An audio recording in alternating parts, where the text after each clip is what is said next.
Assalamualaikum warahmatullahi wabarakatuh. Selamat pagi dan salam sejahtera buat Bapak Ibu guru yang ada di seluruh penjuru Nusantara ini. Saya selalu mengharapkan di era pandemi ini Bapak Ibu guru tetap dalam keadaan sehat dan semangat di dalam mendidik putra-putri bangsa yang tercinta ini. Perkenalkan, nama saya adalah Nur Adawiyah. Saya bekerja di SD Negeri 009 Sagulung, Kota Batam. Di sini saya akan menjelaskan tentang asesmen kompetensi minimum yang telah dipelajari di dalam laman Kemendikbud. Silakan Bapak Ibu guru simak videonya sampai habis. Terima kasih.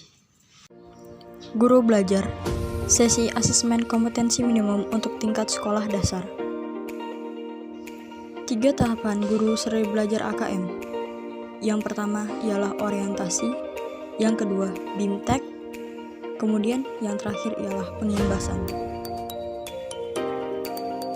Pada tahap ini, peserta akan mendapatkan pemahaman terkait latar belakang, tujuan umum, kebijakan, dan alur program guru belajar seri asesmen kompetensi minimum. Program ini bertujuan untuk menjawab berbagai persoalan guru dalam menghadapi asesmen kompetensi minimum. Di antaranya, yang pertama ialah berkembangnya miskonsepsi tentang asesmen nasional.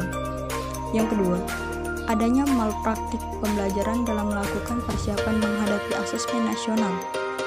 Yang ketiga, guru belum mengetahui cara membaca hasil asesmen nasional.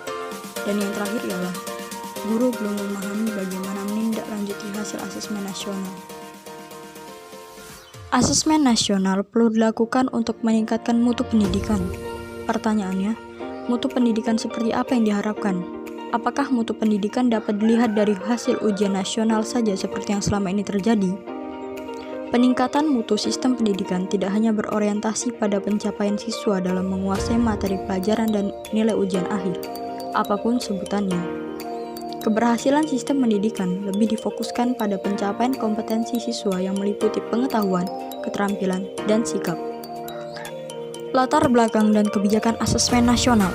Hasil PISA membuktikan kemampuan belajar siswa pada pendidikan dasar dan menengah kurang memadai. Pada tahun 2018, sekitar 70% siswa memiliki kompetensi literasi membaca di bawah minimum. Sama halnya dengan keterampilan matematika dan sains.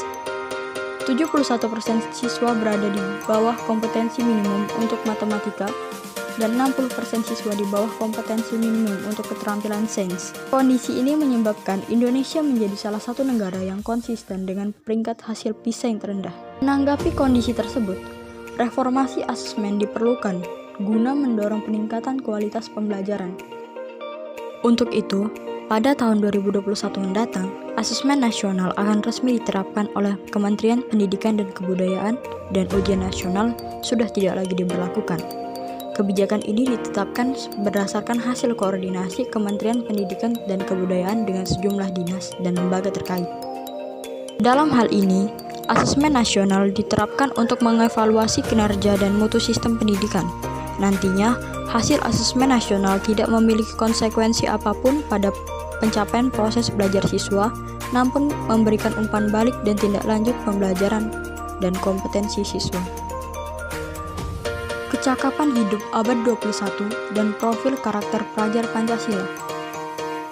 Asesmen nasional diberlakukan sebagai alat ukur untuk mengetahui ketercapaian kompetensi yang harus dikuasai siswa.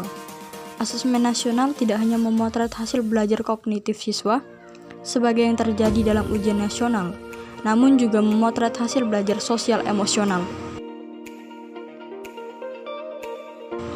Termasuk di dalamnya sikap, nilai, keyakinan, serta perilaku yang dapat memprediksi tindakan dan kinerja siswa di berbagai konteks yang relevan. Karakter pelajar Pancasila yang ingin dicapai oleh siswa yaitu 1.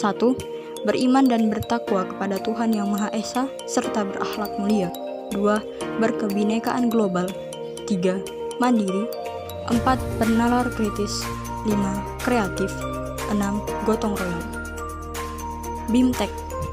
Pada program ini, kita akan belajar mengenai 1.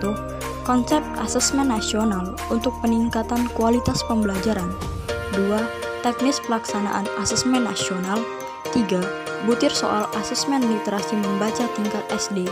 4. Butir soal asesmen numerasi pada tingkat SD. Dan 5. Tindak lanjut laporan hasil asesmen kompetensi minimum.